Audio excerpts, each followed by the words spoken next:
Hello everyone. आज पुनः एक बार आप सभी का स्वागत है। आज हम लेकर आए हैं बीएससी पार्ट 1 का फर्स्ट यूनिट का second chapter mechanism of organic reaction. Mechanism of organic reactions यानी कार्बनिक अभिक्रियाओं की क्रियाविधि।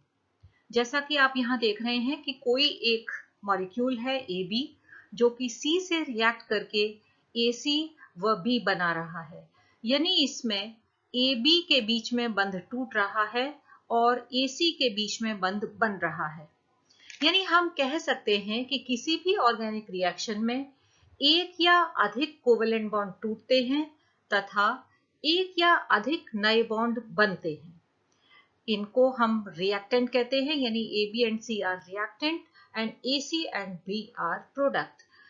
इस तरह से हम कह सकते हैं कि इक्विवेलेंट बॉन्ड में टूटकर इलेक्ट्रॉन का रीडिस्ट्रीब्यूशन या विस्थानीकरण होता है।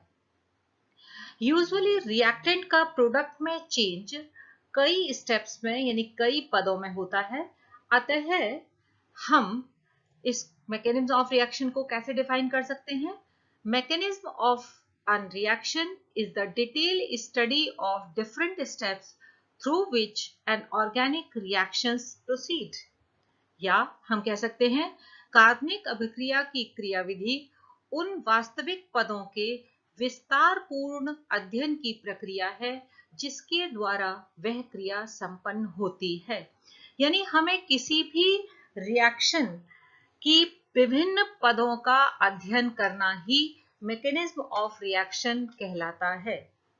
जैसा कि हमने बताया कि इस रिएक्शंस में इलेक्ट्रॉन का विस्थानीकरण होता है, तो हम उस विस्थानीकरण को किस प्रकार शो कर सकते हैं? तो सबसे पहले हम लेंगे कर्व्ड एरो नोटेशन, यानी हम उन इलेक्ट्रॉन विस्थानीकरण को तीरों द्वारा संकेतित करते हैं। तो ये तीर कितने प्रकार के होते हैं? पहला है फुल हेडेड एरो या पूर्ण शीर्ष तीर। ये क्या होता है? जब 2 इलेक्ट्रॉन्स का ट्रांसफर या 1 इलेक्ट्रॉन पेयर का ट्रांसफर हो रहा हो तो इस तीर का प्रयोग करते हैं। यह हेट्रोलिटिक फिशन में पाया जाता है और इस विषमांश विदलन के फलस्वरूप आयनिक स्पीशीज प्राप्त होती हैं। इसे इस एरो द्वारा दिखाया जाता है। यानी कोवेलेंट बॉन्ड के का इलेक्ट्रॉन पेयर यदि किसी एक एटम की तरफ चला जाता है तब इस तीर का प्रयोग करते हैं और फलस्वरूप हमको ये आयनिक स्पीशीज प्राप्त होती हैं और इस विदलन को हम हेट्रोलिटिक फिशन कहते हैं। Next is half headed arrow या अर्ध शीर्ष तीर संकेतन। इस ट्रांसफर में केवल एक इलेक्ट्रॉन का ट्रांसफर होता है। यह होमोलिटिक फिशन यानी सम्माश विदलन में पाया जाता है और इस विदलन के फलस्वरूप हमको फ्री रेडिकल्स या मुक्त मूलक प्राप्त होते हैं।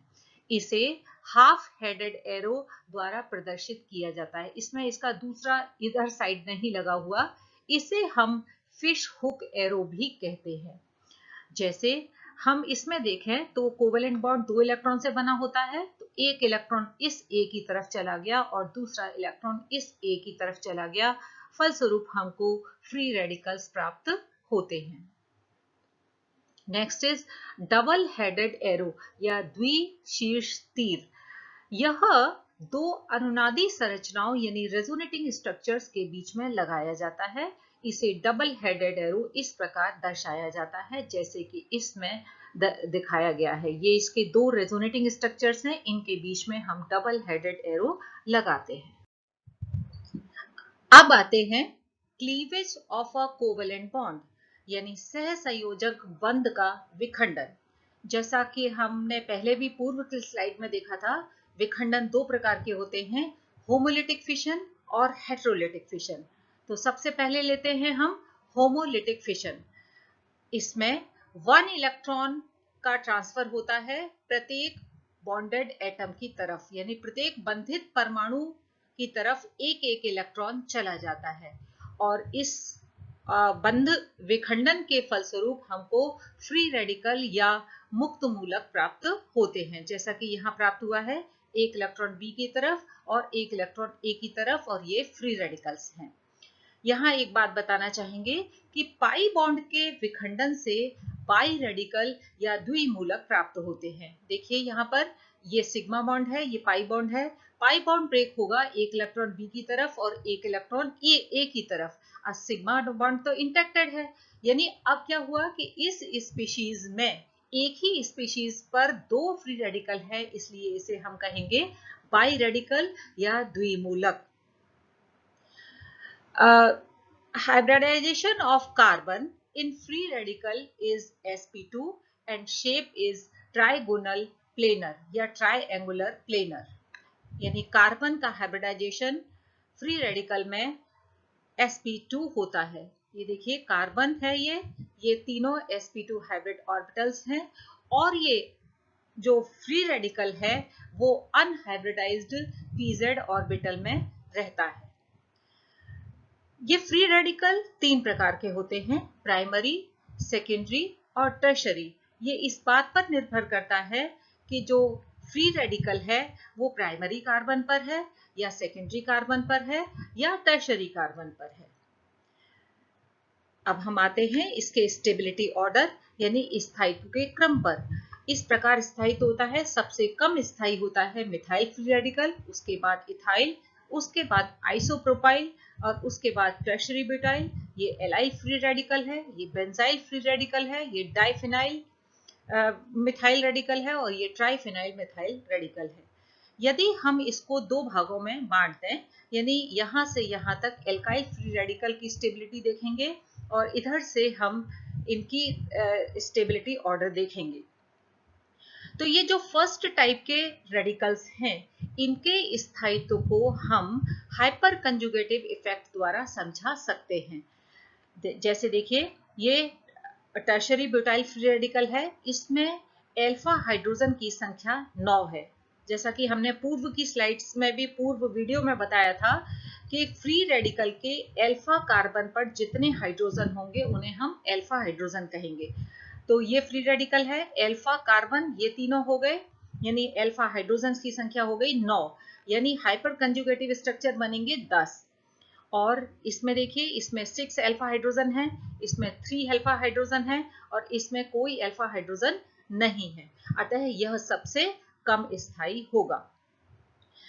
हमने हाइपर कंजुगेटिव स्ट्रक्चर्स में किस प्रकार इलेक्ट्रॉन दिए जाते हैं ये हमने पूर्व की वीडियो में बताया है, फिर भी हम शॉर्ट में बताते हैं कि ये सिग्मा बॉन्ड है, यहां से इलेक्ट्रॉन इस कार्बन कार्बन के बीच में आ जाएगा, पाई बॉन्ड बना देगा, इन दोनों के बीच में नो बॉन्ड हो जाएगा और इस प्रकार इलेक्ट्रॉन किस किस के मिले, सिग्मा इलेक्ट्रॉन्स ने ओवरलैप किया किससे, पीजेड से, इसलिए इसे हम सिग्मा पीजेड कंजुगेशन भी कहते हैं। सेकेंड प्रकार के जो फ्री रेडिकल्स हैं, इनके स्टेबिलिटी के क्रम को हम रेजोनेंस या अनुनाद द्वारा एक्सप्लेन कर सकते हैं। ये देखिए अनुनादी संरचनाएं बनाई हैं हमने एलाइल फ्री रेडिकल की इस प्रकार। इसमें पाई इलेक्ट्रॉन्स पीजेड ऑर्बिटल से ओवरलैप करते हैं, इसलिए इसे पाई पीजेड कॉन्जुगेशन भी कहते हैं। लेकिन बात ये दिमाग में आती है कि इसमें भी रेजोनेंस है, इसमें हाइपर कंजुगेशन है, लेकिन सेकेंड टाइप के radicals are more stable than first type. ऐसा क्यों? तो हम पहले भी बता चुके हैं कि mesomeric effect is more stronger than hyper conjugative effect and hyper conjugative effect is more stronger than inductive effect. तो यहाँ पर सेकेंड टाइप में क्या हो रहा है, मेसोमेरिक इफेक्ट या रेजोनेंस इफेक्ट है और फर्स्ट टाइप में केवल हाइपर कंजुगेटिव इफेक्ट है।